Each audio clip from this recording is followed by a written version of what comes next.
in God's name is going on in here?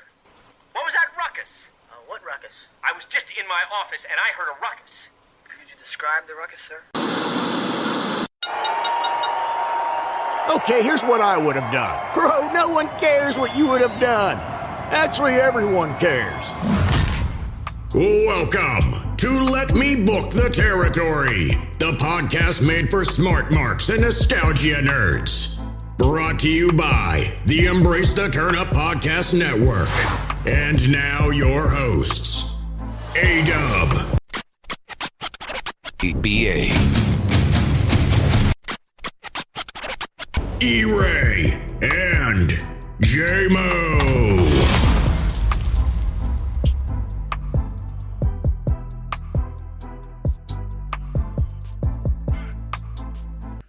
Ladies and gentlemen, Marks and Markettes, welcome back to the greatest wrestling podcast, professional wrestling podcast of all time. Who knows? We might even do amateur wrestling one day. This is Let Me Book the Territory. I am your tribal chief, the pod god, the now social media famous, the now best friends with Bow Wow famous, A-Dub in the building. And joining me is my fellow street prophet. We're both Angelo Dawkins. He is the Black IRS. Yes, sir. He has 45 jobs, 1,000 new clients, 4 houses, 2 of the greatest children in the world who will be future professional leaders, a dope-ass wife, and a dope-ass life. The homie BA's in the building. Man. Damn, I couldn't have said that shit better myself, man. I have a round. Well, plug that round of applause soundbite in there for that one if you can. When you go do it, break it down. But yes. Hello, Dub. Hello, world. This is Black IRS, aka Black Wall Street, aka Pusha B, aka Ebenezer A. No trombones up in this bitch, but what's good with y'all? I'm here to talk some wrestling. We got a lot of shit to break down, Dub. I'm excited to get up into it. Me too, man. Me too. And that was all off the top of the dome and off the top of the heart. All love. I feel it. Oh man, I think that out of the 4 of us, I think we just there's always been a mutual respect. Like, I fucks with him. I like what he's saying there. Yeah. So no, I'm excited for us to get our own 2-man power trip back going from a couple weeks ago when it was just us. There you go. We got it. Are we the Harlem Heat? I like Harlem Heat though. I like Harlem Heat. Yeah, I'm with it.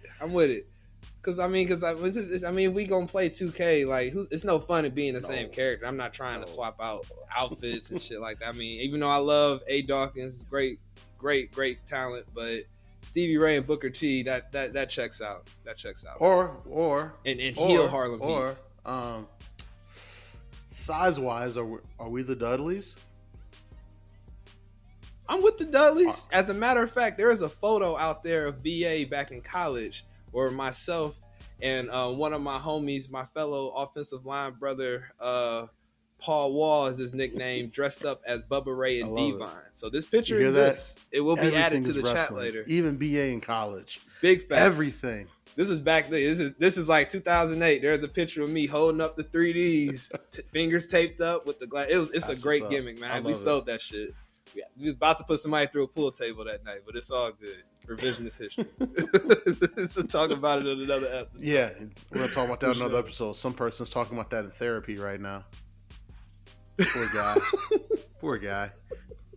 Shout out to that random Delaware townie that was about to get put through a table that night. Classy's. I love it. All right, so let's just hop right into it. It's been a busy week in wrestling. Money in the Bank, which is supposed to be the 5th of the big 4. It's supposed to be the 5th. An importance level it is. After seeing how, I guess I'm going to just gauge the importance off of if Roman decides to show up or not. So I will say in a normal setting, if he didn't pull the I'm Roman and y'all can't do nothing without me card, so I'm going on my yacht card, he would be here in normal situation, but I'd say it's bigger than your Hell in a Cell and Extreme Rules, right? Which Roman also just right. said he's My point is, like, the people who get those briefcases, they matter because that's clearly your next up person. So, and that's why they tried to put Money in the Bank in the stadium, and then realized oh, we can't just surprise a stadium show on people. I think that was one of their big missteps, is that it was like, surprise, stadium. People are like, hold on. All right, so BA, ringside tickets to a WWE pay-per-view are about $800, right? Ringside tickets to a Big Four are like $3,400. I've seen it. So, I've seen them WrestleMania tickets. When you planning with your boys, like, oh shit, Money in the Bank coming to town. You know, you get 300-400 together and you sit lower bowl and you good.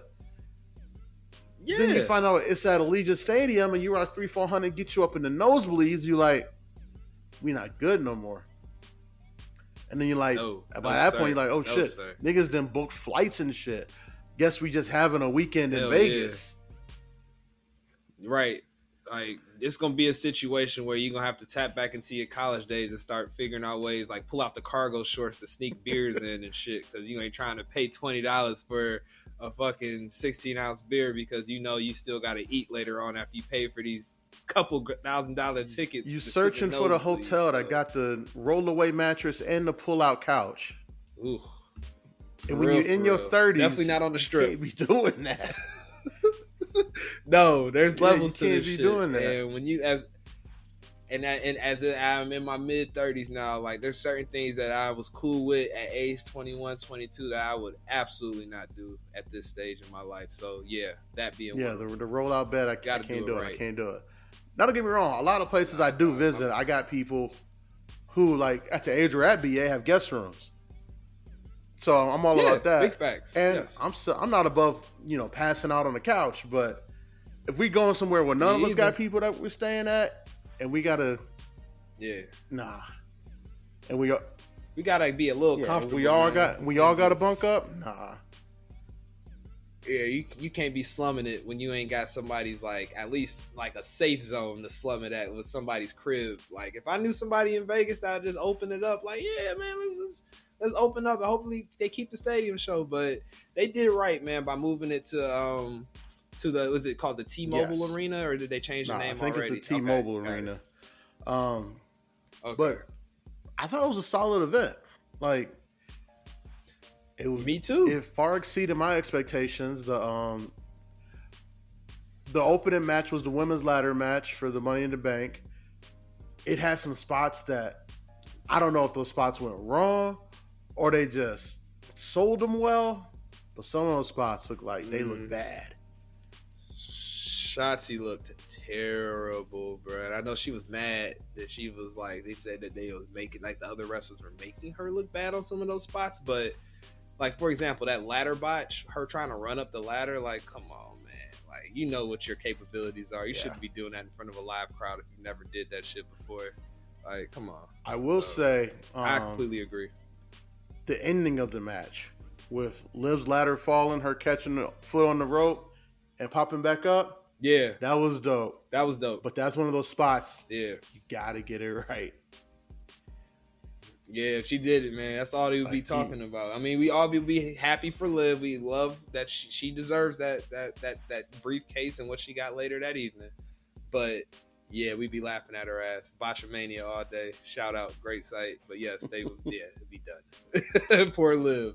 But to your point, Dub, I was very down on this shit last week. As far as, like, the whole just not a lot of hype around it, not a lot of big matches, but at the same token, I'll give WWE this. They know, like, all right, we can't load this card up with a bunch of dudes and chicks because there's no buy-in to it. So let's just put what we can put out there as far as everything goes. And then outside of that, like, just give us the meat. We don't need the side dishes, basically. And that's what Money in the Bank did. But it also concerned me a little bit because just the simple fact that you want more meat on that bone, typically, even though it's a decent piece of meat, but you want more meat on that bone. So I'm always gonna fall back on those analogies. It's easy to do. But yeah, I was pleasantly surprised with what we got outside of the botches in the women's ladder match and the other matches too. Yeah, I was happy with that, with the result of the women's Money in the Bank match. Liv getting the briefcase and then later cashing it in. And then what I was trying to explain to E in our group chat is that you give Liv that briefcase because fan support wise, she's ready. She's ready for a title run, 100%. But the way she's booked, they haven't done a good enough job of like making her a credible threat to the belt.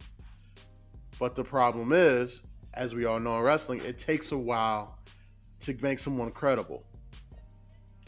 So then you might miss that moment. You might, you play football. Sometimes your QB got a window, fit it in over top of the linebacker and just below the safety.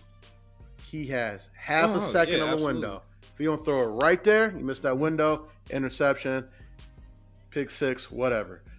They had that window, and bravo to them. They took it. They took a shot, and now we get to see what she'll do with it.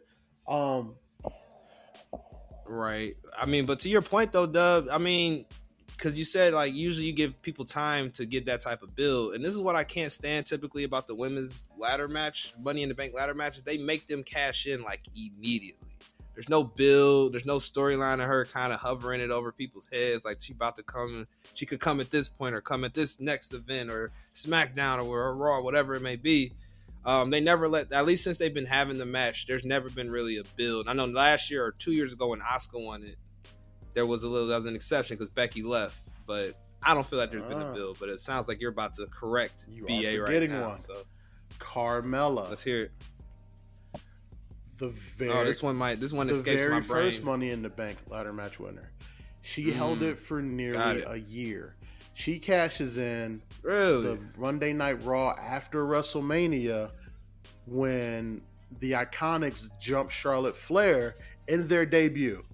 They debut, interrupt Charlotte on the promo, jumper, Mella runs in, super kicks Charlotte, 1, 2, 3. But other than that, it's been cash-ins night of. Yes, outside of Becky. And I mean, outside of Asuka, night after getting handed the title. Right. Which I'm sure that, I don't know. And I mean, we never will know, but I wonder if that was the real plan behind, like if she was always going to just immediately just go after Becky with it, or they were going to let her kind of hover that.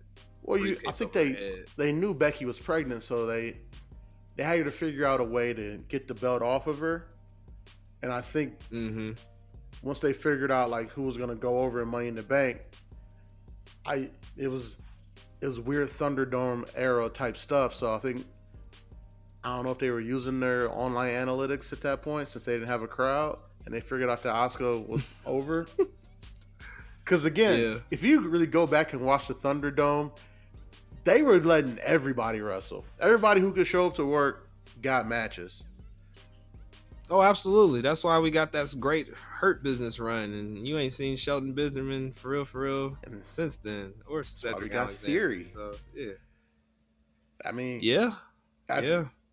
If I was arguing, I would say the Thunderdome did more for Theory than anybody else because they called him up real quick just to be part of that little Andrade staple, and Vince got a look at him.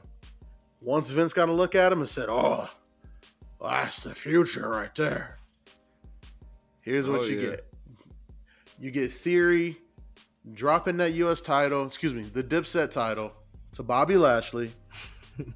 Dipset. Which I also called again. And Theory getting the Money in the Bank. It's perfect. I mean, for Theory. It is perfect for a guy like that. I agree. Did you foresee? I mean, I know we can't go back into last week's episode, but any point since that recording, did you ever think like I could see them shoehorning Theory in this bitch, or did you just feel like there was going to be other things in Theory? Because you caught it. You said he wasn't going to win it. I thought that like the TBD. I thought Theory was going to like get his way into that match, and then he was going to like because I thought the TBD was going to be decided at SmackDown before Money in the Bank. And I thought it was going to be Theory. And I was like, oh, there you go. He's going to like brag that he's going to beat Bobby Lashley and win that match. But then he didn't, and he wasn't in it. And I was like, huh, okay. And then as soon as Adam Pearce walked out there, I was like, oh, they're putting Theory in this match. Oh, Theory's going to win. Got it. Don't even need to finish watching. I can go to bed now. That being said, it was a really good match, and I'm actually glad I watched it.